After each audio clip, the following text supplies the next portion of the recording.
Hey guys, how's it going? In this video, I talk about my dive experiences and how I relate them to the Wim Hof Method. Check it out.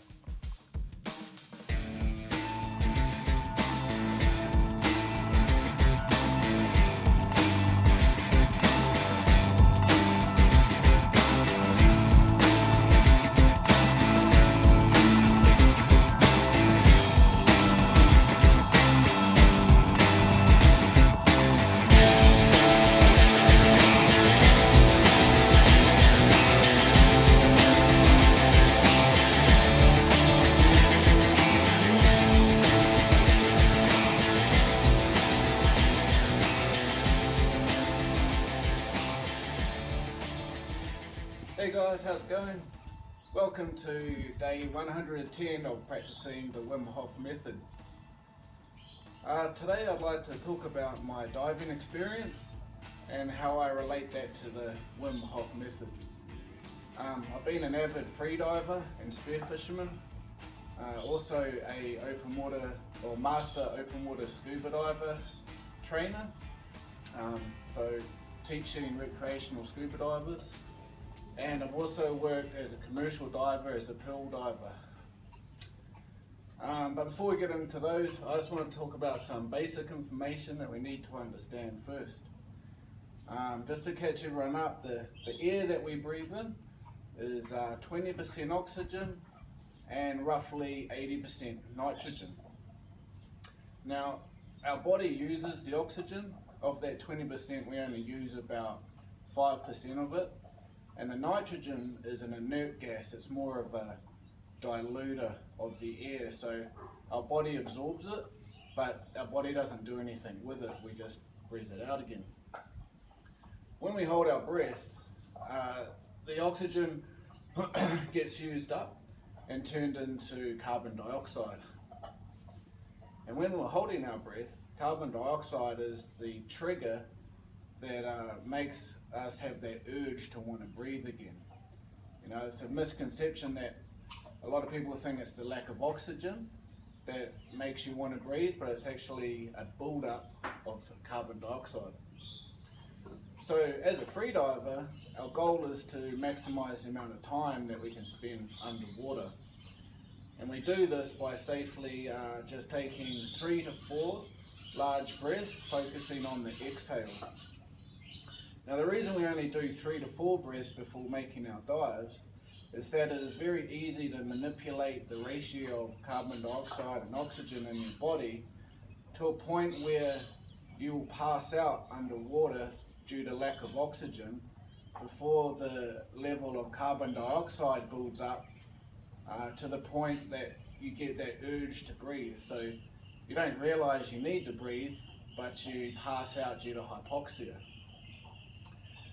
This is what's known as shallow water blackout, and it is the reason why all through the Wim Hof Method we're taught to never ever do the breathing around water or anywhere dangerous. So you always do the breathing in a place where it wouldn't be dangerous to faint. With scuba diving, we're breathing compressed air under pressure. Recreational scuba diving is non-saturated diving, which means we never fully absorb the oxygen into our body, which means during the dive we are able to safely ascend any point during that dive at the recommended ascent rate. The big issue with scuba diving and breathing air is that the partial pressure of the air increases. And what this effectively means is that, for example, at 10 meters, it's like breathing twice as much as what you would at the surface.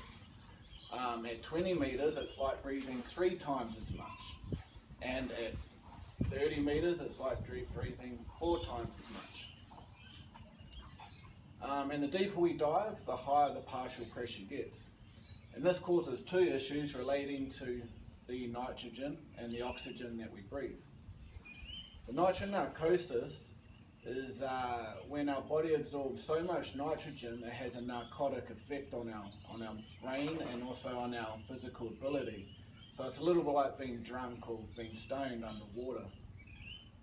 So that happens at a depth of around 30 meters and gets more intense the deeper that you dive. So it's something to be aware of. The longer we stay underwater, the more nitrogen that we absorb into our tissue, which means we're going to have to off-gas that eventually before we ascend to the surface. When we absorb all this nitrogen, if you imagine it's like shaking up a bottle of Coke. You don't see any bubbles at all in the solution, but when you open up that bottle of Coke, if you open it too fast, all the bubbles come out of the solution and fizzes over. And if you're trying to open that bottle safely, you can do it by very carefully opening the lid very slowly. And by doing that, the bubbles won't come out of solution, which means like the air bubbles won't come out of our blood. Air bubbles won't form in our blood like the bottle of Coke, which causes decompression sickness. So this is why when we're scuba diving, we always have such slow ascent rates and also safety stops. Breathing oxygen at a too high a partial pressure can also be dangerous. So it's possible when we dive deep to actually effectively be breathing more than 100% oxygen. And it can become what's known as oxygen toxicity, and you can get these strange feelings in your body, like the tingling and sensations and numbness in your lips. But it's not too much of a problem for recreational divers. It doesn't come into effect on air until about 60 to 70 meters deep, which I have experienced. The other diving is saturated diving on surface supplied air, which is the diving I was doing as a pearl diver. Here we absorb that much nitrogen in our body because we have very long bottom times. We actually have to breathe or change out from air to 100% oxygen to off-gas all the nitrogen when we ascend, and our ascent rate is much, much slower. Now, how I relate this to the Wim Hof Method is that I understand that we can change our oxygen and our CO2 levels to affect the body.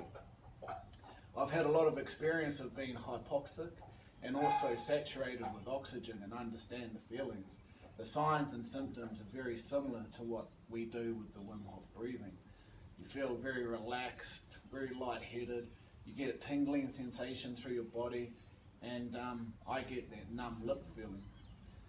I was amazed that we could trigger these same feelings with the safety of doing the Wim Hof breathing. And once I learned the benefits of the Wim Hof breathing, I took to the method very well. So when we're doing the Wim Hof breathing, we oxygenate ourselves a lot to change our nervous system and become relaxed and trigger a parasympathetic response.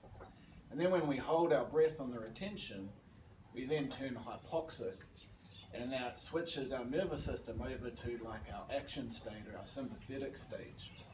Our blood becomes alkaline, and we can control the release of adrenaline in our body. So by manipulating our chemistry in our own bodies, we can all become happier, healthier, and strong by getting these benefits.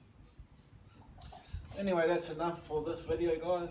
In the next video, I want to talk about my cold exposure outside of the Wim Hof Method and also inside the Wim Hof Method, and how it relates. So yeah, that's it for me today. If you like this video, please give it a thumbs up, subscribe, and add any comments or anything if you've got any questions of what I've talked about. Alright, see you guys later. Thanks for watching.